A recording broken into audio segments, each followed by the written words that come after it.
You little tease, spreading your legs like that, trying to seduce me. Deep in the night, inside a bar's women's restroom, I deliberately exposed myself. Through the one-way glass, I parted my legs, revealing that hidden part of me. But then a man accidentally walked into the wrong restroom. Every bit of my wanton display fell right under his gaze. Shame washed over me, and I felt my cheeks burning. I wanted nothing more than to flee, but he blocked my way, and without a word, flipped up my skirt. I had nothing on underneath. You like showing off. Don't you show me more. With that, he exposed his own fierce arousal and pressed himself between my thighs. My name is Linda Molnar. The first time I ever heard of exposing was back in college through a news story. A female teacher, while her students were busy writing with their heads down, had deliberately lifted her skirt to flash them. But some nosy student filmed it and shared the video in the campus group. The whole school exploded. The teacher couldn't take the pressure and resigned. But watching that video, I couldn't help feeling she looked so free, exposing her most intimate self in front of so many men. It had to be incredibly thrilling. Back then, I didn't understand any of it. So I asked my best friend, why would a teacher do that in front of her students? Isn't she embarrassed? My friend said, what do you know? It is called exposing. She does it because she loves the feeling. Exposing. It was the first time I'd heard the term, so that feeling had a name of its own. I decided to try it myself for the first time, out where people might see. At night,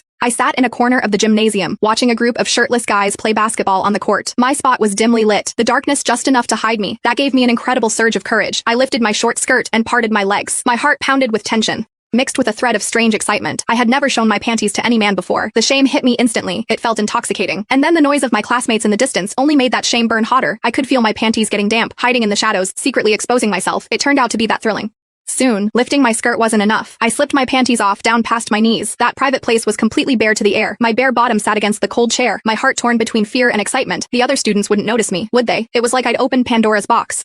I grew addicted to that feeling of teetering on the edge of a cliff. Desire is like a flood once a crack appears. Nothing can stop it. Little by little, I stopped being satisfied with small exposures. To chase that irresistible rush of danger and thrill, I started trying it in riskier places. In class, I'd quietly slip my pants off while the teacher lectured, then let my hand wander. Walking alone, at night, I'd bare my bottom, lift my top, and stroll down the street. In my mind, I'd fantasize about some lecherous man charging at me, shoving me to the ground, and roughly forcing my legs apart. Then came the weekend. My roommates invited me to a bar. I'd heard there were plenty of good-looking guys there. It was like waving a red flag at my hungry inner demon. Soon we arrived at the bar. A few drinks went down smoothly, and I couldn't resist the urge to expose myself again, right there in the crowd. That craving was more addictive than poison. It felt like ants crawling under my skin. I couldn't sit still, but my roommates were right next to me. There was no way I could do that kind of thing in front of them, so I slipped into the restroom, thinking I'd ease the ache with my fingers. That is when I realized the bar had one-way glass in the restroom. From the women's side, I could see the main hall perfectly, but from the outside, nothing was visible. It was like this place was custom-made for me. I could expose myself boldly, without fear of being seen.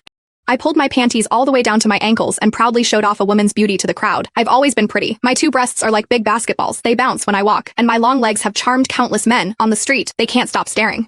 But they have no idea that beneath my skirt hides an even softer, pinker little valley. Society puts so many restraints on women. Even showing a little skin gets you judged. But right now, I could show it all without shame. I took off those annoying panties and set them aside.